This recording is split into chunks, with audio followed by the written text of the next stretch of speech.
अस्सलाम वालेकुम। Programme night addition में हम आपको खुश आमदीद कहते हैं। नाजरीन, जब मकबूलियत और कबूलियत के बयानिए में ही जंग हो तो ऐसे में मुज़ाकरात, सुलह सफ़ाई या मुफाहमत किसी दीवाने का ख्वाब ही मालूम होता है। कोई तो है जो संजीदा नहीं, वरना पिछले काफ़ी दिनों से मुज़ाकरात का शोर ज़ुबान ज़दे आम है, मगर कोई बैठक लग रही है, ना ही कोई दूसरे के लिए अच्छा बयान दे रहा है। कोई तो है जो संजीदा नहीं है, वरना बयानात की हद तक मुज़ाकरात हुकूमत भी चाहती और अब PTI भी, मगर फिर भी बात आगे क्यों बढ़ नहीं रही है। कोई तो है जो संजीदा नहीं, वरना सब जानते हैं कि सियासी मसाइल का वाहिद हल टेबल टॉक ही है। इसके अलावा जो है वो हल नहीं बल्कि तसादुम है, लेकिन फिर भी हुकूमत और अपोजिशन मुज़ाकरात का माहौल बनाने के लिए तैयार नहीं है। कोई तो है जो संजीदा नहीं, वरना यह हकीकत किसी से ढकी छुपी नहीं कि पाकिस्तान में पॉलिटिकल पोलराइजेशन पहले ही इतनी ज़्यादा है, पुलों के नीचे से पानी बहुत सा गुजर चुका, जिसने ज़ाहिर है रियासत को नुकसान पहुंचा दिया, लेकिन सियासी अनाए हैं कि ख़त्म होने का नाम ही नहीं ले रही हैं। कोई तो है जो संजीदा नहीं, वरना किसी भी जमहूरियत में हुकूमत के साथ अपोजिशन तो उसका हुस्न कहलाया करती है और बल्कि रियासती गाड़ी के दो पहिए माने जाते हैं। लेकिन पाकिस्तान की जमहूरियत भी निराली है, जहां अपोजिशन और हुकूमत दोनों ही एक दूसरे को कबूल करने के लिए तैयार नहीं है। फिर भी कोई तो है जो संजीदा नहीं, वरना एक तरफ हुकूमत PTI के अचानक मुज़ाकरात की तरफ आने को शक की नज़र से देखती, ना ही इसे अपोजिशन की कमज़ोरी समझती, तो दूसरी तरफ PTI भी मुज़ाकरात से पहले शराइत रखती, ना ही सिविल नाफरमानी की तहरीक चलाने की धमकी देती। जाहिर है फिर कोई तो है जो संजीदा नहीं, वरना सियासत नाम ही लचक दिखाने का है। जब मुज़ाकरात से पहले दोनों फ़रीक़ैन अपनी इंतहाई पोजीशन से पीछे नहीं हटेंगे तो बातचीत कैसे शुरू हो सकती है। तो फिर कैसे ना कहें कि कोई तो है जो संजीदा नहीं, वरना सियासी लड़ाई पहले ही पाकिस्तान को पॉइंट ऑफ नो रिटर्न तक पहुँचा चुकी है। ऐसे में सियासतदान ही सियासी मसाइल को सियासी अंदाज से हल ना करें, ऐसे में तीसरी क़ुव्वत मज़ीद ताकतवर नहीं होगी तो क्या होगा। कोई तो है जो संजीदा नहीं, वरना कभी भी मुज़ाकरात शुरू होने से पहले ही ख़त्म होते नज़र ना आ रहे होते। सवाल ये है कि मुज़ाकरात ना होने पर PTI का अगला लाहेमल क्या होगा। मुल्की मफादात को जितना भी नुकसान हो, क्या PTI सिविल नाफरमानी की कॉल से पीछे नहीं हटेगी। आज तो गंडापुर साहब ने कहा है कि सिविल नाफरमानी पर अभी कोई हतमी फ़ैसला नहीं है, जो भी खान साहब का फ़ैसला होगा उस पर अमल दरामद करेंगे। तो नून लीग इस पर बड़े ताने मार रही हैं। वो कह रहे हैं कि इनमें अब हिम्मत ही नहीं है कि ये कोई कॉल दें, या अब कोई कॉल दे नहीं सकते हैं। हर बार नाकाम धरनों की कॉल, नाकाम एहतजाज की कॉल, तो लिहाजा इनमें हिम्मत ही नहीं है। अता तारड़ साहब कह रहे हैं कि ये कोई और कॉल का बोझ उठा सकें। तो अब बात यह है कि तहरीक इंसाफ की क्या स्ट्रैटेजी होगी। खान साहब से कहा जा रहा है कि कल मीटिंग्स हैं, कुछ लोगों ने मिलना है, उनकी हेयरिंग्स हैं, तो क्या खान साहब को पार्टी क्या मशवरा देगी सिविल नाफरमानी की कॉल के हवाले से, क्योंकि पार्टी में भी इख्तलाफात हैं। जिस तरह 24 नवंबर के एहतजाज को लेकर पार्टी बटी हुई थी, इसी तरह सिविल नाफरमानी की कॉल को लेकर भी पार्टी जो है ज़ाहिर है वो यकजा नहीं है। तो पार्टी क्या इस पर क्या मौक़िफ़ है कि खान साहब को वो क्या इस हवाले से मशवरा देना चाहते हैं। मैं बात करूँगी, मुझे तहरीक इंसाफ के सीनियर रहनुमा शौकत यूसुफ़ज़ई साहब ज्वाइन कर रहे हैं। अस्सलाम वालेकुम, बहुत बहुत शुक्रिया शौकत यूसुफ़ज़ई साहब आपका। शौकत यूसुफ़ज़ई साहब, आज गंडापुर साहब ने कहा कि सिविल नाफरमानी पर जो भी फैसला आएगा उस पर अमल दरामद होगा। मतलब कि अभी वो जो खान साहब ने सिविल नाफरमानी की कॉल के लिए जो आप लोगों ने डेडलाइन दी थी 15 दिसंबर की, कि उसके बाद जो है वो बाहर के जो ओवरसीज़ पाकिस्तानी है ना पैसे भेजेंगे ना यहाँ पर कोई बिल जमा करवाएगा, वो हतमी नहीं था। तो अब क्या दोबारा से खान साहब के दूसरी कोई कॉल का इंतज़ार है? बिस्मिल्लाहिर्रहमानिर्रहीम। सबसे पहले तो मुझे बड़ा दुख होता है, अफसोस भी होता है गवर्नमेंट के एटीट्यूड के ऊपर। फिर अल्लाह न करे कि किसी का वज़ीर इत्तलात ऐसा हो कि जो डिसइंफॉर्मेशन भी फैलाए, मायूसी भी फैलाए।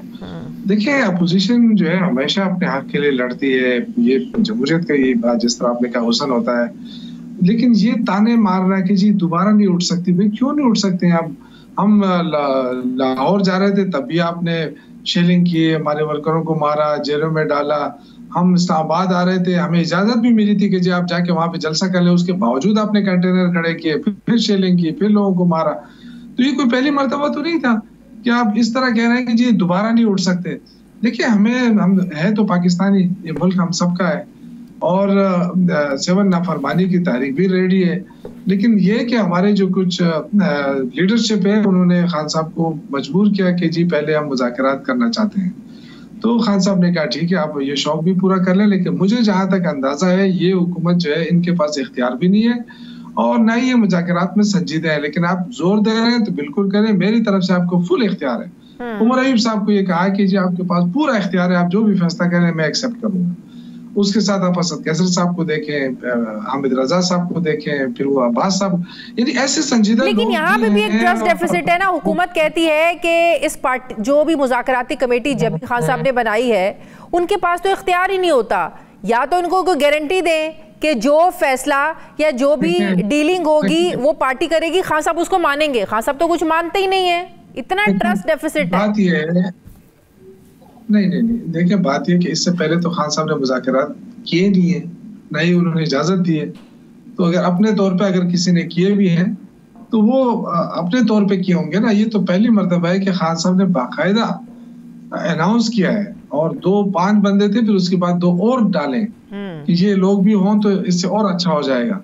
तो हम मुझे बताएं कि गवर्नमेंट की तरफ से क्या हुआ है, जो बार बार कहती रही कि ये पॉलिटिकल पार्टी नहीं है, ये दहशतगर्दों का टोला है, ये हमला करने आते हैं। भाई हमने कौन सा हमला किया? पार्टी का उस कमेटी का मैंडेट क्या है? उस कमेटी का मैंडेट वाकई यही है कि उन्होंने सिर्फ 2 जो मुतालिबात है उसी पर बात करनी है? नहीं देखिए हमारा तो एजेंडा यही था ना। अब हुकूमत का क्या एजेंडा है वो बता देना। हम तो देखिए जब भी मुज़ाकरात होते हैं, ये कोई पहली मर्तबा नहीं हुई है। जब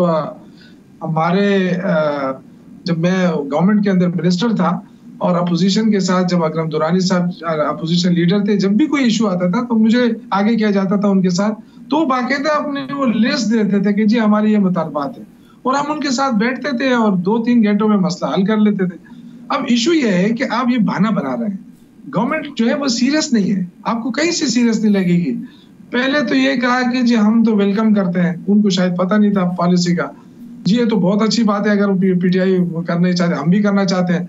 बाद में 1 घंटे बाद जो है सबका टोन बदल गया। तो ये लगता है कि या तो हुकूमत के पास इख्तियार नहीं है, या वो ये समझती है कि अगर हम मुज़ाकरात करें और इमरान खान रिहा हो जाए तो हमारा क्या बनेगा। तो वो खौफजदा भी है। आप देखें ना किस तरीके से वो खौफ, ये इजहार है खौफ का इनसे। अदरवाइज ये लेकिन वो आपको लग रहा है कि मुज़ाकरात तहरीक इंसाफ की मजबूरी इसलिए बन गए हैं क्योंकि इस्टेब्लिशमेंट के रवैये से आप लोग बहुत ज़्यादा मायूस हो गए हैं, क्योंकि आप लोगों के पास कोई ऑप्शन नहीं बचा, इसीलिए आप लोग जो है घुटनों के बल आ गए और आप लोग मुज़ाकरात हर हाल में करना चाहते हैं। देखिए हमारे साथ और क्या हो जाएगा। देखिए हमारे जो इलेक्शन था हमसे छीना गया, मैंडेट छीन लिया गया। हमारे लोगों को, सैकड़ों लोगों को मतलब उन पे जाली मुकदमात दर्ज हुए, जेलों में डाला गया। अब उसके बाद क्या रह गया? अब तो जो सीटें हमने ली है उसी पे तो हम लड़ रहे हैं उनके साथ असेंबली में। लेकिन देखिए वो अपोजिशन जो आपको कहती है कि जी पार्लियामेंट के अंदर भी हम बात करना चाहते हैं, आइन कानून का रास्ता भी इख्तियार करना चाहते हैं, और जो आइन कानून ने हमें इजाजत दी है सड़कों पे आने की, एहतजाज करने की, वो भी हम कर रहे हैं। तो मुझे कोई बताए तो सही ना कि आप, हमने इसलिए आपको मारा, इसलिए साहब एक बात बताएं, क्या सिविल नाफरमानी की कॉल जब दी गई पार्टी में, क्या बिल्कुल इस पे भी उसी तरह इख्तलाफ है जिस तरह 24 नवंबर के एहतजाज को लेकर था? पार्टी इस पर भी मुत्तफिक नहीं थी कि एकदम खान साहब ने कॉल दे दी कि आप चलें, आप निकलें, इस्लामाबाद चलें।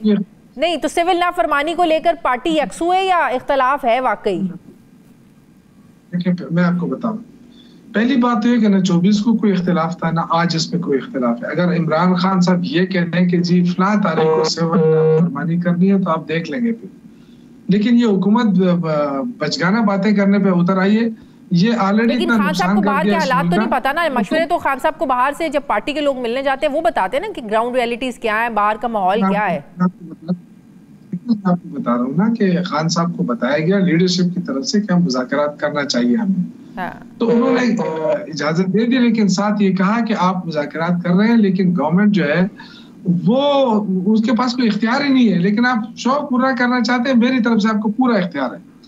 अब ये गवर्नमेंट की जिम्मेदारी बनती थी कि वो एंगेज करती है अपोजिशन। अब टॉक शो में देखें, सारा दिन टॉक शो में कहते हैं जी हम तो मुज़ाकरात के लिए दरवाजे खुले हैं, लेकिन ये राब्ता नहीं कर रहे हैं। दो शराइत के साथ मुज़ाकरात नहीं हो सकते। ये राना सनाउल्लाह ने भी कहा है ये बात कही है उन्होंने कि मुज़ाकरात होने चाहिए, जरूर होने चाहिए, लेकिन शराइत के साथ मुज़ाकरात नहीं हुआ करते। शराइत पीछे रखें, मुज़ाकरात करने तो आगे आए। देखिए ये जो मुज़ाकरात होते हैं, हमने कोई उनसे कोई वो चरसी तीखा तो नहीं खाना है ना, हमें कोई मिल बैठ के कोई यारी दोस्ती शायद वो मुतालबात है वो खिलाना आसान है, ये मुतालबात मानना मुश्किल है।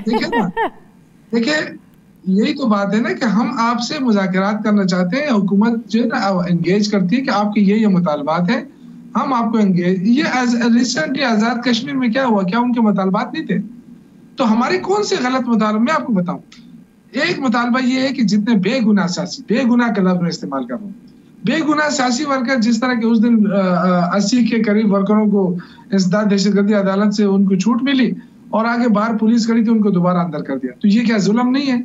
हम कहते हैं कि बेगुनाह सियासी वर्करों को रिहा करें। दूसरा कि ये जो इंसानी हकूक की वायलेशन हो रही है, इसको खत्म करें। तीसरा हमारा ये है कि रूल ऑफ लॉ कायम करें मुल्क के अंदर, किसी की इज्जत महफूज नहीं है, किसी की चादर चारदीवारी महफूज नहीं है, तो ये हम कहते हैं। चौथा जो है हमारा मैंडेट है, तो बात तो करनी पड़ेगी ना। अब खान साहब को पार्टी क्या मशवरा देना चाहती है? हुकूमत तो जाहिर है मान नहीं रही है, वो कह रहे हैं कि वो सुन लेना, सवाल सुन लें कि अपने मुतालबात से पीछे हटें तो बात हो सकती है। अब जाहिर है आप लोगों ने तो यही बात बतानी है खान साहब को, तो वो तो तैयार नहीं है बात करने के लिए। तो सिविल नाफरमानी की तहरीक को लेकर पार्टी का क्या मशवरा होगा खान साहब को कि इस तहरीक पर जाना चाहिए या नहीं? देखिए पार्टी का जहां तक मौकफ था, पार्टी ने मनवा लिया खान साहब से, खान साहब ने इजाजत दे दी। अब उसके बाद जो है ना, आप रास्ता कौन सा इख्तियार करते हैं? जाहिर है गवर्नमेंट अगर तस्लीम नहीं करती है कि जी इनके पास तो ताकत ही नहीं है पॉलिटिकल, हमारे पास तो अवाम है ना, हम तो अवामी ताकत रखते हैं, हमारे पास तो और कोई ताकत नहीं है ना, हम रियासत के साथ लड़ना चाहते हैं। मुतालिबात मनवाने के चक्कर में क्या ये इस मुल्क के साथ ज्यादती नहीं होगी? क्या आप टैक्सेस जमा करवाने से लोगों को रोकें, आप बिल जमा करवाने से लोगों को रोकें, आप ओवरसीज पाकिस्तानियों को कहें कि जाहिर है बहुत से पाकिस्तानी तो जाहिर है अपने फैमिलीज को उन्होंने खर्चे तो भेजने हैं ना, तो ये लोगों के साथ और पाकिस्तानी अवाम के साथ ज्यादती नहीं है जो आप करने जा रहे हैं? देखिए बिल्कुल आप सही कह रहे हैं और सबसे ज्यादा हमें भी तकलीफ हो रही है, लेकिन क्या ये जो हुकूमत है ये अगर पुरअमन लोगों पे डंडे बरसा रही है, गोलियां बरसा रही है, लोगों को मार रही है, सारी दुनिया देख रही है, अदालत रिहा करते हैं फिर पकड़ के अंदर कर रहे हैं, तो क्या ये ठीक है? क्या ये हम आवाम नहीं है? 70% लोगों ने इमरान खान को वोट दिया है, अब क्या ये 70% लोगों को आप मार देंगे? सबको, सबकी ये ख्वाहिश है ना। देखिए मुज़ाकरात की ख्वाहिश आपके ध्यान में थी, हमने कर लिया, हमने कहा ठीक है हम आके हमारे साथ बैठ जाए।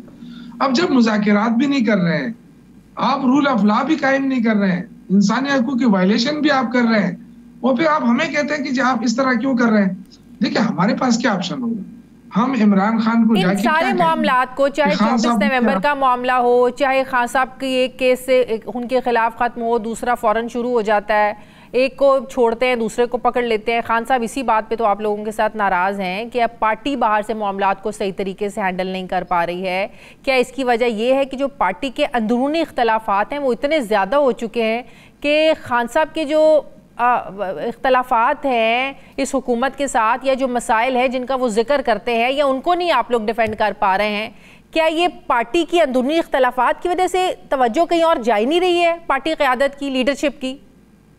देखिए एक चीज में ऐसा नहीं है, कोई इख्तिलाफात नहीं है, लेकिन एक चीज मुझे है थोड़ा सा कि देखिए हमारी लीडरशिप है, बैरिस्टर गौर है, सलमान अकरम राजा है, सेक्रेटरी जनरल है, तो ये लोग जब जाते हैं खान साहब के साथ मुलाकात करते हैं तो मेरे ख्याल से उनको सारी चीजें जो है वो सिर्फ इनके साथ डिस्कस करनी चाहिए जो पॉलिटिकल इश्यूज हैं, और इनके जरिए ही मैसेजेस आने चाहिए। लेकिन मैसेजेस तो अब आते हैं अलीमा खान साहिबा के, वो आके बाहर मीडिया को बताती हैं, चाहे 24 नवंबर का एहतजाज हो या खान साहब का कोई भी मैसेज हो, अनाउंस तो वो करती हैं आके। मैं ये अर्ज कर रहा हूँ, देखिए मैं यही अर्ज कर रहा हूँ कि अगर ये चीजें ना होती तो लोगों आलम की कोई इख्तिलाफात नहीं है, लेकिन ये चूंकि कोई भी मिलने जाता है ना तो वो आके नई कहानी बना सुना लेता है, तो वो जो पार्टी की लीडरशिप है वो कंफ्यूज हो जाती है ना कि ये क्या हो रहा है। जैसे अली जफर साहब ने मुलाकात की, उन्होंने कहा जी खान साहब नाराज है। अब उनको अगर नाराजगी भी थी तो उनको आके पार्टी को बताना चाहिए था कि जी खान साहब ये कहते हैं, सारे मीडिया में जाके खुद पार्टी के लिए नुकसानदेह है। मैं ये चीजें बड़े नोट कर रहा हूँ, एक पॉलिटिकल वर्कर हूँ और 96 से उस पार्टी के साथ, लेकिन ये चीजें जो है मुझे अच्छी नहीं लग रही कि जो भी जाता है अंदर मुलाकात करता है और मुलाकात के बाद आके बस उसकी ये शौक होता है कि मैं मीडिया को बता दूं। तो मेरे ख्याल से ये अगर पार्टी थोड़ा सा ये तो पार्टी में डिसिप्लिन होना चाहिए ना कि जो खान साहब से 10 लोग जाके मिले, लेकिन मीडिया से कोई खास लोग होने चाहिए ना, वो नॉमिनेटेड होने चाहिए कि फला फला बैरिस्टर गौर है, उमर अयूब है, वो लोग बात करें, हर कोई बात ना करे। पार्टी में डिसिप्लिन की कमी नजर आती है ना फिर। जी बिल्कुल, मैं इसको एग्री करता हूँ कि पार्टी को ये जरूर देखना पड़ेगा, और मैं अभी आपके प्रोग्राम के बाद मैं गौर साहब से जरूर इस पर बात करूंगा, उमर अयूब साहब से बात करूंगा कि जो लोग जाते हैं अंदर वो आके ये उनका शौक क्यों बना हुआ है कि आके वो अनाउंस कर देते हैं, तो फिर पार्टी का क्या रोल रह गया। तो ये बिल्कुल आप सही कह रहे हैं, और इससे पार्टी को नुकसान हो रहा है। पार्टी में कोई इख्तिलाफ, आप रियली आज शोहदा के लिए दुआएं तकरीब तो उसमें सारे लीडरशिप नहीं इख्तिलाफ था, तो बैरिस्टर गौर और बुशरा बीबी के दरमियान भी तकरार हुई ना शोहदा की तादाद के हवाले से कि आपने इतनी बताई, इतनी क्यों बताई, 12 क्यों बताए आपने। तो आगे से उन्होंने भी कहा कि जितनी थी उतनी बताएंगे ना। देखिए ये चीजें होती हैं, लेकिन मैं इसलिए ये कह रहा हूँ कि पार्टी को ये चीजें सख्ती से मना करना चाहिए कि मीडिया के ऊपर क्यों जा रही हैं। ये चीजें होती हैं, आप पार्टी के अंदर 100 इख्तिलाफात होते हैं, और मेरे ख्याल से कोई खान साहब को भी बताया ना, खान साहब को भी बताया ना जो पार्टी क़यादत से नाराज है। उन्होंने 2 दिन पहले मीडिया के नुमाइंदों से अडयाला में बात करते हुए कहा है कि वो पार्टी की जो कारकर्दगी है उससे वो बिल्कुल भी मुतमईन नहीं है। बाहर जब वो अखबार पढ़ते हैं तो उनको लगता है कि बाहर सब कुछ बहुत अच्छा चल रहा है। उन्हें जो उम्मीदें थी कि पार्टी करेगी 24 नवंबर के एहतजाज के बाद जो कुछ हुआ वो मुख्तलिफ फोरम पर उठाएंगे, उन्हें मायूसी है। मतलब कि खान साहब जब खुद मीडिया को, जब एक लीडर बता रहा है मीडिया को, तो फिर छुपा तो कुछ नहीं रहेगा। देखें ये आप सही कह रही हैं। देखिए मैं एक अर्ज करूं कि अगर हमारी जो सीनियर लीडरशिप है, अगर ये 24 नवंबर का जो एहतजाज है, अगर ये उसको लीड कर लेते प्रॉपर तरीके से, तो मैं समझता हूं कि हम बहुत कुछ हासिल कर लेते। ये तो मैंने शुरू दिन से कहा है, सही। लेकिन चलो देखें, एक गलती हो जाती है, लेकिन आइंदा इस तरह की गलतियां नहीं होनी चाहिए। अब पार्टी को चाहिए एक रेगुलराइज करे अपनी चीजों को और आगे बढ़े, क्योंकि सबसे ज्यादा नुकसान जो है वो हमारे, अगर कोई हम गलती करते हैं तो इमरान खान को उसका नुकसान पहुंचता है और पाकिस्तान को उसका नुकसान पहुंचता है। बहुत शुक्रिया शौकत यूसुफजई साहब, तहरीक इंसाफ के रहनुमा हमारे साथ थे। बहुत शुक्रिया आपको। मुझे ब्रेक लेनी है नाज़रीन, वापस आते हैं छोटे से वक्फे के बाद।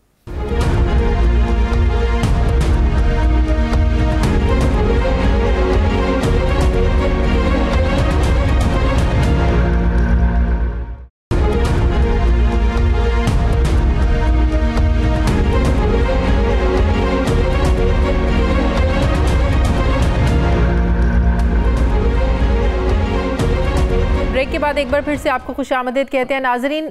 मदारिस रजिस्ट्रेशन बिल पर सदर मुमलिकत ने एतराज़ात लगाए तो JUI भी डट गई। कोई मुनासिब हल निकलने की बजाय डेडलॉक लग गया है। जब 26वीं आईनी तरमीम मंजूर की जा रही थी उस वक्त हुकूमत ने मौलाना को साथ देने पर वादा किया था कि ये मदारिस रजिस्ट्रेशन बिल पास हो जाएगा। दोनों ईवानों ने इस बिल को पास कर भी दिया, लेकिन सदर मुमलिकत ने बैन अल-अक़वामी रद्द-ए-अमल आने के खदशे को लेकर इस बिल पर दस्तखत नहीं किए। इस बिल पर सदर ने जो 8 एतराज़ात लगाए हैं उनमें सबसे अहम ये है कि नया मदारिस एक्ट बनने से पाकिस्तान पर FATF और GSP+ समेत आलमी इदारों की पाबंदियां लग सकती हैं। FATF यानी फाइनेंशियल एक्शन टास्क फोर्स एक ऐसा आलमी निगरान इदारा है जो मनी लॉन्ड्रिंग और दहशतगर्दी के लिए फाइनेंसिंग के खिलाफ काम करता है। अक्टूबर 2022 में FATF ने पाकिस्तान को ग्रे लिस्ट से निकाला था। इससे पहले जून 2018 से पाकिस्तान FATF की ग्रे लिस्ट में था, जिसकी वजह से पाकिस्तान पर आलमी इक्तिसादी मुश्किलात आई थी। सदर मुमलिकत का एक एतराज़ ये भी है कि पहले से मौजूद सोसाइटी रजिस्ट्रेशन एक्ट 1860 में दीनी तालीम के साथ फाइन आर्ट्स यानी डांस और आर्ट्स क्लासेस शामिल हैं, जिससे दीनी सोच रखने वालों का तनाज़ा पैदा हो सकता है। यह एतराज़ भी उठाया गया है कि नए बिल के तहत मदारिस की रजिस्ट्रेशन से कानून की गिरफ्त कम, जबकि मदारिस की मनमानी बढ़ जाएगी, जिससे ये पता लगाना मुश्किल हो जाएगा कि कहाँ क्या तालीम दी जा रही है। JUI ने सदर मुमलिकत के एतराज़ात को बड़ा हैरान कुन करार दिया है। हाफिज़ हमदुल्ला का ये मानना है कि सदर के एतराज़ात से साबित हुआ कि असल मकसद तो मदारिस को FATF के हवाले करना है। FATF का नाम आने पर हुकूमती वज़रा के भी मतज़ाद बयानात ये भी हम सबके सामने आ रहे हैं। एक तरफ वज़ीर इत्तलात अता तारड़ साहब ये ट्वीट करते हैं कि मदारिस बिल पर एतराज़ात में FATF का जिक्र है और ना ही कोई ताल्लुक है।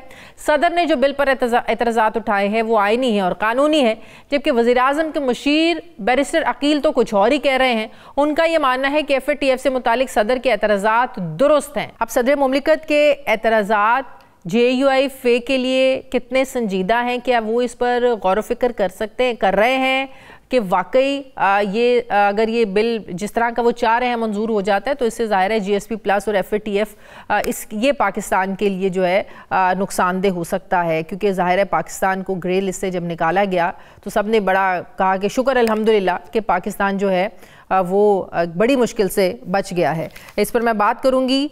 मुझे ज्वाइन कर रहे हैं सीनियर रहनुमा JUIFA सेनेटर कामरान मुर्तज़ा साहब। अस्सलाम वालेकुम, बहुत बहुत शुक्रिया कामरान साहब आपका। कामरान साहब, जरदारी साहब ने जो एतराज़ात बताए हैं FATF के मामलात को लेकर, GSP प्लस के स्टेटस को लेकर, क्या ये आप लोगों की समझ में आते हैं? क्या ये सारे कंसर्न्स पहले आप लोगों ने डिस्कस नहीं किए या आप लोगों से डिस्कस नहीं किए गए थे जब 26वीं आईनी तरमीम मंजूर हो रही थी?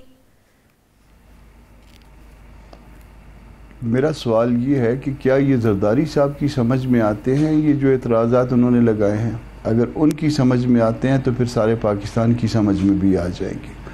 क्या उनकी समझ में ये आता है कि 23 दिन के बाद एतराज़ात नहीं लगते बिल पे? और ये उनकी समझ में आता है कि पीस मिल में एतराज़ात नहीं हुआ करते? उन्होंने पहले एक कलमी एतराज़ लगाया और फिर जब कलमी एतराज़ जो है एड्रेस हो गया और उसको उन्होंने प्रेस नहीं किया तो दोबारा वो एतराज़ नहीं लगा सकते थे। क्या उनकी समझ में ये आता है कि उनको स्पीकर ऑफिस से ये बिल जो है वो मंजूरी के लिए भिजवाया गया था और अगर उन्होंने कोई एतराज़ लगाना था तो स्पीकर ऑफिस को वापस जाना था, ना कि पार्लिमानी अमूर की वजारत को? उनकी समझ में ये आता है कि कोई अगर ऐसा प्रॉब्लम था कोई तरमीम के हवाले से तो वो कोई प्रपोज़ कर लेते और उसके बाद जो है वो वापस भिजवाते। अगर ये चीज़ें अगर उनकी समझ में आती हैं तो फिर पूरी कौम की समझ में भी आती हैं। और अगर उनकी समझ में ये नहीं आता कि दस्तूर में तो 10 दिन लिखे हुए हैं और वो 23वें दिन जो है ना जाके उनको एतराज़ात याद आते हैं तो फिर यकीनन किसी को भी ये समझ में नहीं आएगा। वैसे जिन जिन दोस्तों ने ये एतराज़ात लगाए हैं ये FATF के हवाले से, वो खुदा के वास्ते उसके कंटेंट को भी पढ़ लें। जो उसमें लिखा हुआ है, जो बिल मंजूर किया है, अगर उसको पढ़ लेते तो वो खुद कहते हैं कि सदर साहब ने भी शायद इसको नहीं पढ़ा। अगर पढ़ लेते तो उसमें लिखा हुआ है कि कोई फ़िरका वारियत नहीं होगी। अगर उसमें ये लिखा हुआ हो कि ये आमदन के ज़राए और उसका ऑडिट का जो है वो तरीक़ाकार और असली तालीम और वो सिलेबस, तो फिर जो है वो एतराज़ात लगाने का मतलब ये हुआ कि जिस शख्स ने भी वो एतराज़ात ड्राफ्ट किए हैं और नीचे सदर साहब से दस्तखत ले लिए हैं तो आया उन्होंने वो बिल को जो है वो पढ़ा भी था या नहीं पढ़ा था? मेरा जो आपसे तजवीज़ है, आपको जो मैं तजवीज़ कर रहा हूँ कि पहले वो बिल को जो है सामने रख लीजिए, वो सरकारी बिल है, उसको बिल को सामने रख लीजिए, फिर सदर साहब के एतराज़ात को सामने रख लीजिए।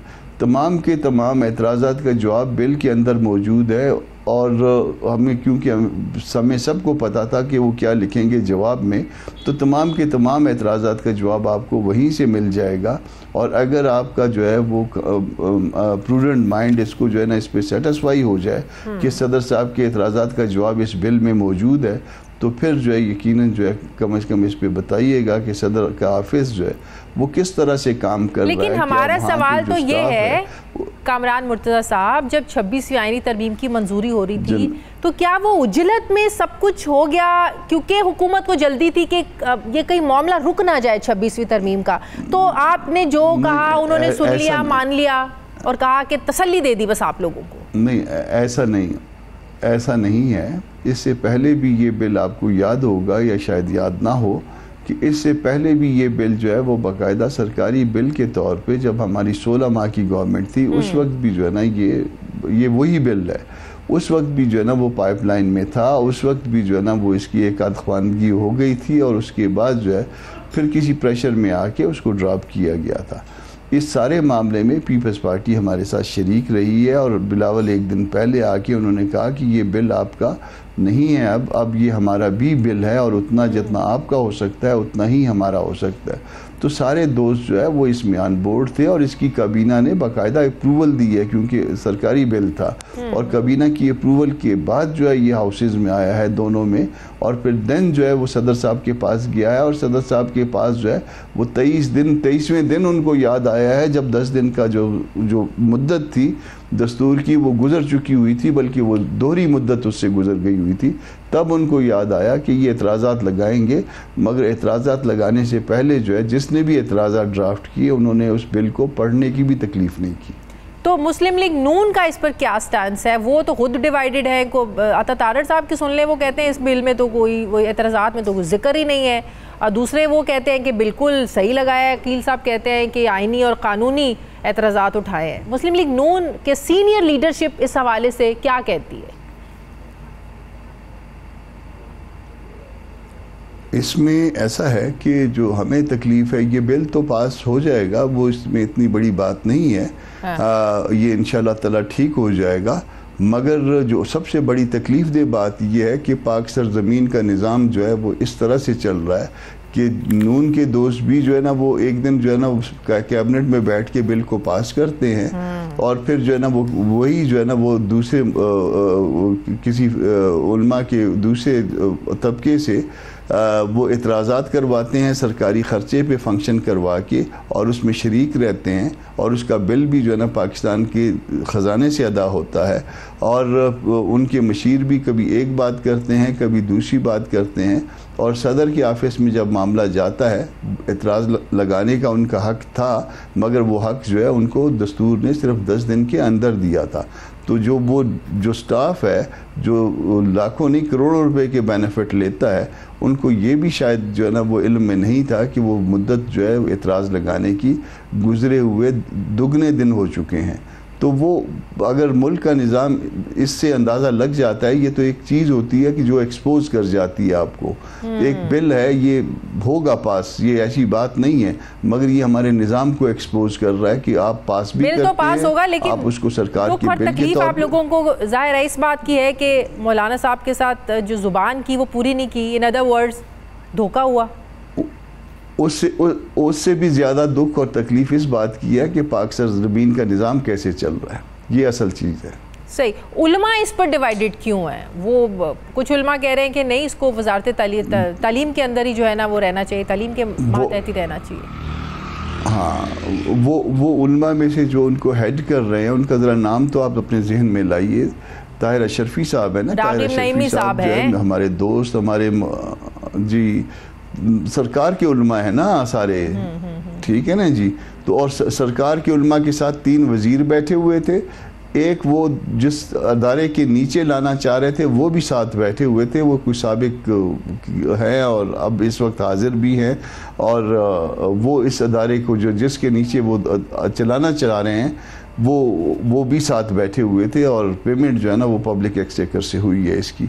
तो जो भी सरकार के लोग होंगे वो जाहिर है वो सरकार की बात करेंगे, जो सरकार उनके मुंह में डालेगी। क्यों होता है कि जब मौलाना की जरूरत पड़ती है, एक मिनट जी जी जी, वो तासुर जो देना चाहा गया है इसमें, एक और जो तकलीफ दे और बहुत बुरी बात है, वो तासुर ये देना चाहा है कि कुछ उलमा जो है वो इसके हक में और कुछ उलमा इसके मुखालिफ है। वो ऐसा नहीं है, तमाम उलमा जो हैं वो उलमा इस तरफ हैं, सरकार के उलमा बहरहाल उस तरफ। ठीक है, बहुत बहुत शुक्रिया। JUIFA के सीनियर रहनुमा कामरान मुर्तज़ा साहब मेरे साथ हैं, बहुत शुक्रिया आपका। मुझे ब्रेक लेनी है नाज़रीन, वापस आते हैं छोटे से वक्फे के बाद।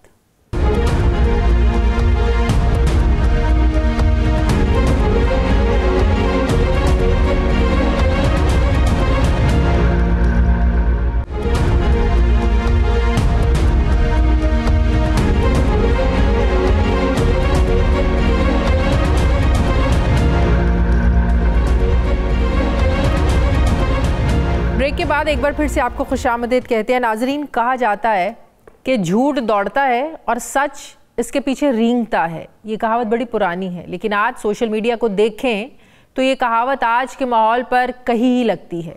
हमारी हुकूमत बल्कि आलमी सतह पर भी सोशल मीडिया के जितने फ़वाइद रिकॉर्ड किए जा रहे हैं, साथ साथ चलती फेक न्यूज़ के उतने ही नुकसानात बढ़ते जा रहे हैं, और उनके ऐन सामने हाथ बांध कर खड़ी है इजहार राय की आज़ादी और सहाफ़त। जिसमें तफरीक करती एक बड़ी बारीक और नाजुक सी लाइन है। उन यूट्यूबर्स ने कैमरे उठा रखे हैं जो सहाफ़ती सच के पास से भी नहीं गुजरे और व्यूज़ लाखों से भी ज़्यादा उनको आ रहे हैं। वीलॉगर्स ऐसे पैराशूटर हैं जिन्होंने सीधे सहाफ़त में ही छलांग लगाई है और उनकी फेक न्यूज़ वो थरथली मचाती है जो दानिश्वर और पेशावर सहाफ़ियों के बस की बात नहीं है। सलीके से बात करना, सहाफ़ती अखलाकियात में रहकर इख्तलाफ करना, सवाल करना, शायद ये डॉलर नहीं कमाता। लिहाजा फेक न्यूज़ का तड़का सोशल मीडिया की अव्वलीन डिमांड है, तो ऐसे में सवाल तो उठेंगे। एक रिपोर्ट के मुताबिक झूठी और प्रोपेगेंडा खबरों की निस्बत सच्ची खबर को 1500 लोगों तक पहुंचने में 6 गुना ज़्यादा वक्त लगता है। ऐसे में फिर सवाल तो उठेंगे कि सही क्या है। जब झूठी खबर जंगल में आग की तरह और किसी मुतासरा इलाके में वबा की तरह फैलेगी तो फिर ऐसी खबर पर भी सवाल तो उठेंगे। जब झूठ को सच बनाकर और सच को हस्बे ज़रूरत तोड़ मड़ोड़ कर पेश किया जाएगा तो फिर ऐसी आज़ादी इज़हार राय पर भी सवाल उठेंगे। जब लोगों को तवातर से गलत और गुमराह कुन मालूमात को ब्रेकिंग न्यूज़ बनाकर दिखाया जाएगा तब ऐसी मालूमात पर सवाल उठेंगे। जब ख्वाहिश को खुफिया सोर्स का लिबादा पहनाकर खबर बना दिया जाएगा और कोई एहतसाब भी नहीं होगा तो सोशल मीडिया हो या मेन स्ट्रीम मीडिया, इसकी साख पर भी सवाल उठेंगे। जब फेक न्यूज़ के सामने बड़े बड़े सहाफ़ी हों या हुकूमती इदारे बेबस दिखाई दें तब भी सवाल उठेंगे। पीटीआई के हालिया एहतजाज के दौरान चलने वाली मनगढ़ंत खबरों के तबाहकुन असरात पर जब international fake news watch dog को रिपोर्ट जारी करनी पड़ जाए तो ऐसी रिपोर्टिंग पर भी सवाल उठेंगे। बिला रोक टोक किसी ने अली अमीन गंडापुर और बुशरा बीबी की गिरफ्तारी की खबर ब्रेक की तो किसी ने इस्लामाबाद के अस्पतालों को लाशों से भरा हुआ बताया, तो ऐसे हक़ाइक़ पर भी सवालात उठेंगे। कभी असद कैसर को कोई चेयरमैन पीटीआई बना देता है तो कभी बैठे बिठाए इमरान खान को ही अडियाला जेल से किसी और जेल में मुंतकिल करने की खबर बना देता है, फिर ऐसे में भी सवाल उठेंगे। इस पर जब हुकूमत भी हरकत में आए और सिर्फ अपने मुखालिफ आवाज़ों को ही वो टारगेट कर ले तो भी सवाल उठेंगे। जब हुकूमत रियासत मुखालिफ प्रोपेगेंडा करने पर पीका एक्ट के तहत 150 से ज़ायद सहाफ़ियों, यूट्यूबर्स, वीलॉगर्स और एंकर पर्सन्स के खिलाफ कार्रवाई करेगी तो भी सवाल उठेंगे। जब हुकूमत मीडिया को आज़ाद करने की बजाय इस पर अपना कंट्रोल बढ़ाने के लिए बार बार पीका एक्ट जैसे कवानीन को बदलेगी तो भी हर कोई सवाल पूछेगा। पीका एक्ट नाज़रीन वही है जिसे नून लीग अपोजिशन में काला कानून कहती थी, मगर अब जब हुकूमत में आकर इसे मज़ीद सख्त बनाएंगे तो भी हम सवाल पूछेंगे। फेक न्यूज़ पर पीटीआई के हिमायतियों पर क्रैकडाउन हुआ और हुकूमत खुद एहतजाज पर मोटरवे बंद करके ये कहे कि मुरम्मत की वजह से बंद की गई है, तो क्या ऐसी फेक न्यूज़ पर सवाल नहीं उठेंगे? ऐसा क्यों है कि अपोजिशन की जो फेक न्यूज़ है वही हराम है, हुकूमत सच को भी जो है वो झूठ बना दे, झूठ को सच बना दे, उसको हलाल कौन कहे? इस पर भी सवाल पूछे जाएंगे। इस पर मैं बात करूंगी। मुझे ज्वाइन कर रहे हैं सीनियर सहाफ़ी तज्ज़ियाकार हबीब अकरम साहब। अस्सलाम वालेकुम, बहुत बहुत शुक्रिया हबीब अकरम साहब। हबीब अकरम साहब, आए दिन हम देखते हैं कि हुकूमत जो है वो ये इस तरह के हथकंडे सोच रही होती है कि कैसे सहाफ़त की आवाज़ को, सहाफ़ियों को दबाया जाए, जो उनके मुखालिफ हैं उनको दबाया जाए। लेकिन इसमें भी कोई शक नहीं है कि आज का जो सोशल मीडिया है वो हुकूमत को मजबूर करता है, वो इदारों को मजबूर करता है कि कुछ ऐसा किया जाए कि सबको एक छतरी के नीचे लाया जाए, सब पे वो कवायद व ज़वाबित लागू होने चाहिए। लेकिन आपको लगता है कि यहाँ सब कुछ जो है वो वन साइडेड हो रहा है? शाजिया, इसमें बुनियादी सवाल यह है कि हम आम तौर पर मीडिया को जब एनालाइज करते हैं तो हमारे सामने खबर होती है, हमारे सामने तज्जिया होता है, हमारे सामने किसी एक सियासी राय का अबलाग होता है और उस सब को इनकम्पस करती है इजहार राय की आज़ादी। अब सवाल ये देखना है, जिस तरह आपने मुख्तलिफ सवालात उठाए हैं, बुनियादी मामला यह है कि क्या हुकूमत को खबर से परेशानी है, फेक न्यूज़ से परेशानी है, इजहार राय की आज़ादी से परेशानी है, किसी खास राय से परेशानी है या तज्जिये से परेशानी है? देखिए, जहां तक तो फेक न्यूज का ताल्लुक है, उसमें मैं एक वर्किंग जर्नलिस्ट हूँ, रिपोर्टर हूँ, उसमें तो ये तस्वुर भी नहीं किया जा सकता कि किसी फेक न्यूज को माफ किया जाए। उस फेक न्यूज के खिलाफ कार्रवाई होनी चाहिए। कोई शख्स किसी हकीकत का इजहार करता है जो कि जमीन पर नहीं होती, किसी ऐसी चीज का इजहार करता है जो उसके ख्यालात में तो हो लेकिन जमीन पर उसका वजूद ना हो, तो ऐसे शख्स के खिलाफ कानूनी कार्रवाई तो होनी चाहिए। लेकिन मसला यहाँ पे ये नहीं है। मसला ये है कि हुकूमत को परेशानी कुछ और है। हुकूमत को मखसूस राय से परेशानी है, हुकूमत को मखसूस तजज़िये से परेशानी है, हुकूमत को इजहार राय की आज़ादी से परेशानी है। फेक न्यूज पे कोई शख्स भी जो होगा वो कहेगा कि आप फेक न्यूज की एक तारीफ बना लेते हैं मिलके और उसके बाद उसको नाफिज कर लेते हैं और सख्त से सख्त सजा जो भी किसी दुनिया में किसी मुल्क में दी जाती है उसको यहाँ पर नाफिज कर लेते हैं, उसूल और कायदे यहाँ पे लगा देते हैं। लेकिन क्या इस फेक न्यूज के नाम पे इजहार राय की आजादी को कंट्रोल करना है? तो ये तो डेफिनेटली नहीं होगा। ये वो जगह है जहां से बदनीयती का आगाज होता है। मिसाल के तौर पे पिछले कुछ दिनों से हम या पिछले कुछ अरसे से हम मुसलसल ऐसी बातें सुन रहे हैं जिनका कोई मतलब नहीं है। मिसाल के तौर पे पाकिस्तान की सालमियत के बारे में बात करना, अब इसको कैसे करार दें कि पाकिस्तान की सालमियत को खतरा हो और मैं बतौर पाकिस्तानी मुंह में घुंघरियां डाल के बैठा रहूं और आप भी खामोश रहें, क्योंकि पाकिस्तान की सालमियत को खतरा लोगों को बताना, जो पाकिस्तान के मालिक हैं उनको बताना कि पाकिस्तान की सालमियत को खतरा है तो आपके ऊपर मुकदमा बन जाए, आप इसलिए खामोश रहें। क्या ये डराने की कोशिश है? इसी तरह जब किसी इलाके में टेररिज्म बढ़ जाए और हम कहें कि हमारे पाकिस्तान में, हमारे मुल्क में फलां जगह टेररिज्म बढ़ गया है, तो क्या ये पाकिस्तान की सालमियत को खतरा है?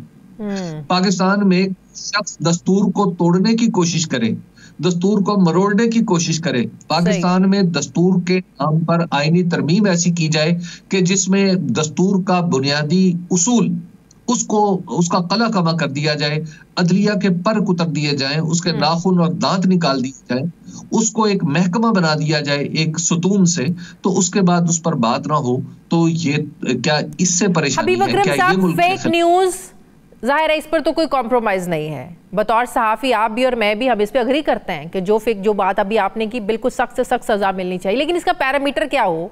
अब जाहिर है फेक न्यूज की आड़ में आप कहें अगर कोई सच खबर भी है और वो हुकूमत के अगेंस्ट जाती है, अगर कोई सहाफी सच सामने लेकर आते हैं, हुकूमत कहती है फेक न्यूज है, सहाफी कभी अपना सोर्स तो नहीं देता, तो पैरामीटर क्या होगा? आपको सोर्स बताने पड़ेंगे कल को ये साबित करने के लिए खबर सच है, नहीं तो आपको जेल के पीछे जाना पड़ेगा।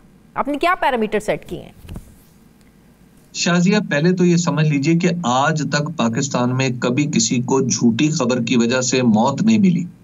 पाकिस्तान में जितने भी सहाफी शहीद हुए हैं उन सबको सच्ची खबर की वजह से मौत मिली है। वो कहीं ना कहीं दुरुस्त खबर दे उसकी वजह से मारे गए हैं।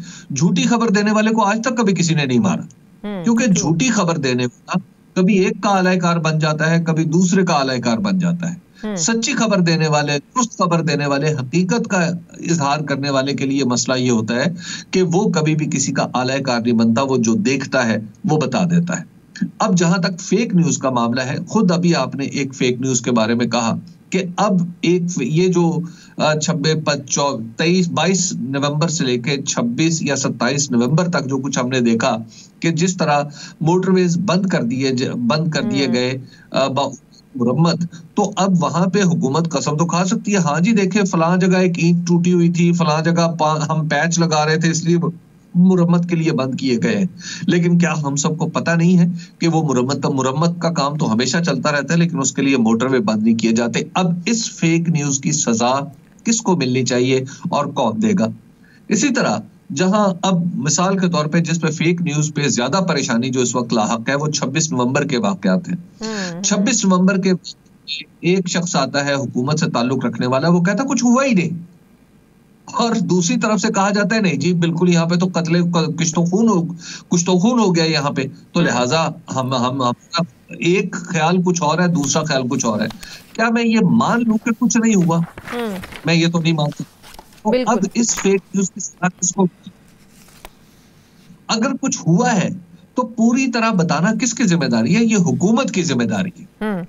जब हुकूमत नहीं बताएगी तो फेक न्यूज बढ़ेगी। अफवाह उस वक्त फैलती है जब खबर नहीं होती, जब हुकूमत कोई पोजीशन वाज़े तौर पर नहीं लेती, जब हुकूमत तहकीक करती हुई नजर नहीं आती।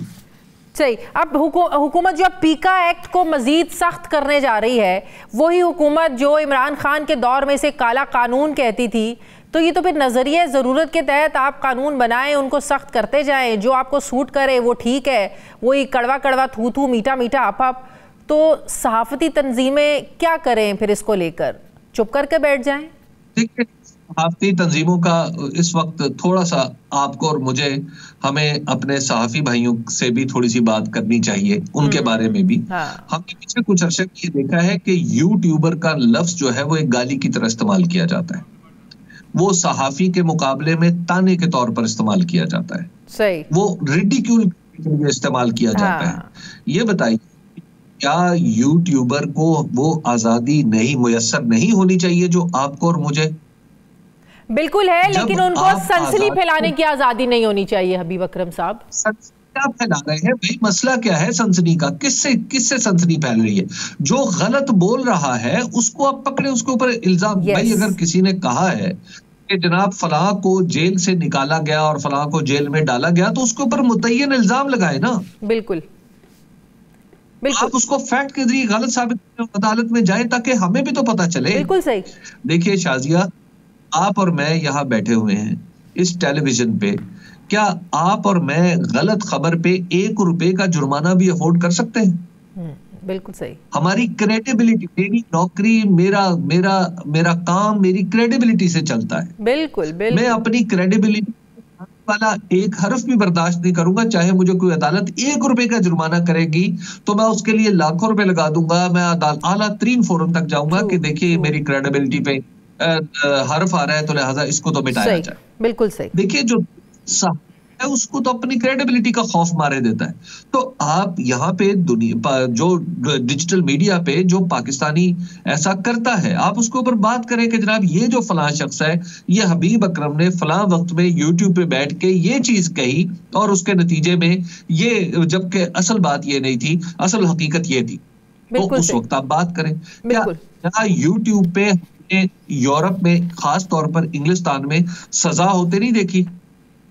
यूट्यूब के ऊपर पाकिस्तान की एक साबिका जर्नलिस्ट को इस बात पे यूट्यूब की वजह से, यूट्यूब पे उन्होंने कहा और उन्हें जुर्माना भरना पड़ा। क्या उसके बाद वो दोबारा कह सकते ऐसी बात? बिल्कुल सही। ठीक है, बहुत बहुत शुक्रिया हबीब अकरम, सीनियर सहाफ़ी, तज्ज़ियाकार मेरे साथ है। बहुत शुक्रिया। मुझे ब्रेक लेनी है नाज़रीन, वापस आते हैं छोटे से वक्फे के बाद।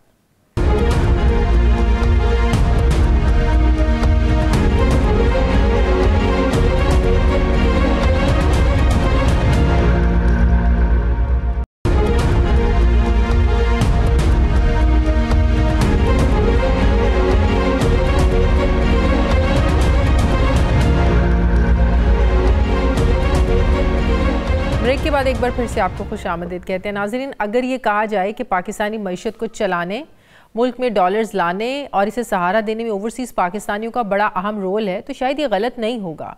एक तरफ हुकूमत चाहती है कि बैरून मुल्क से पाकिस्तानी धड़ाधड़ मुल्क में अपने ख़ानदानों को डॉलर्स भी भेजें, दूसरी तरफ ओवरसीज़ पाकिस्तानी वोट के हक़ को लेकर पाकिस्तानी जमहूरियत का हिस्सा ही ना हो, बल्कि हुकूमत आए रोज़ उन पर मुख्तलिफ पाबंदी और टैक्सेस लगाने के लिए हमेशा हमें एक्टिव नज़र आती है। सवाल उठता है कि ओवरसीज़ को लेकर हुकूमती पॉलिसीज़ में अभाम क्यों है, इसमें तसलसल क्यों नहीं है? ये अभाम नहीं तो क्या है कि 10 दिसंबर को FBR ने ओवरसीज़ पाकिस्तानियों से मुतालिक बैगेज रूल्स में तरमीम की तजवीज़ दी, मगर चंद ही घंटों में इसे वापस ले लिया गया। तजवीज़ किया गया था कि बैरून मुल्क से आने वाले शहरी अब अपने ज़ाती मोबाइल के अलावा सिर्फ एक इजाफी मोबाइल ला सकेंगे। तजवीज़ में $1200 से ज़ायद मालियत का सामान लाने पर पाबंदी लगा दी गई थी, मगर चंद ही घंटों के बाद चेयरमैन FBR ने कस्टम्स बैगेज रूल्स 2006 पर इस तरमीम को वापस लेकर इन पर अमल दरामद रोक दिया। बैगेज रूल्स 2006 के मुताबिक बैरून मुल्क मुकीम पाकिस्तानी अपने साथ 2 मोबाइल फ़ोन, 1 लैपटॉप और $1200 की मालियत का सामान ला सकते हैं। FBR हुकाम का मानना है कि इस तरमीम का मकसद पाकिस्तान में दरामदात की हौसला शिकनी करना है। दूसरा फ़र्क करना है कि आम शहरी कौन है और कारोबारी कौन है। सवाल यह है कि हुकूमती पॉलिसियों में तसलसल कब आएगा। नाजरीन, इमरान खान ने एक ऐसे वक्त में ओवरसीज़ पाकिस्तानियों की मदद से सिविल नाफरमानी की तहरीक चलाने का इंदिया दिया है जब उन्होंने डॉलर्स पाकिस्तान भेजने का रिकॉर्ड तोड़ दिया है और सिर्फ 5 महीनों में IMF डील से भी ज़्यादा रेमिटेंसेस पाकिस्तान भेजे हैं। स्टेट बैंक बताता है कि नवंबर 2024 में $2.91 अरब की तरसीलाते ज़र मौसूल हुई हैं, जबकि जुलाई से नवंबर तक ओवरसीज़ पाकिस्तानियों ने लगभग $15 अरब पाकिस्तान में भेजकर एक नया रिकॉर्ड बनाया है। जो बड़ा ज़बरदस्त पाकिस्तानी जो हैं वो यहाँ पर रेमिटेंसेस भेज रहे हैं, लेकिन सिविल नाफरमानी की तहरीक से ज़ाहिर है इसको धचका लग सकता है। इसी पर मैं बात करूँगी। मुझे ज्वाइन कर रहे हैं डॉक्टर खाकान नजीब साहब, माहिर मईशियत हैं। अस्सलाम वालेकुम, बहुत बहुत शुक्रिया डॉक्टर साहब आपका।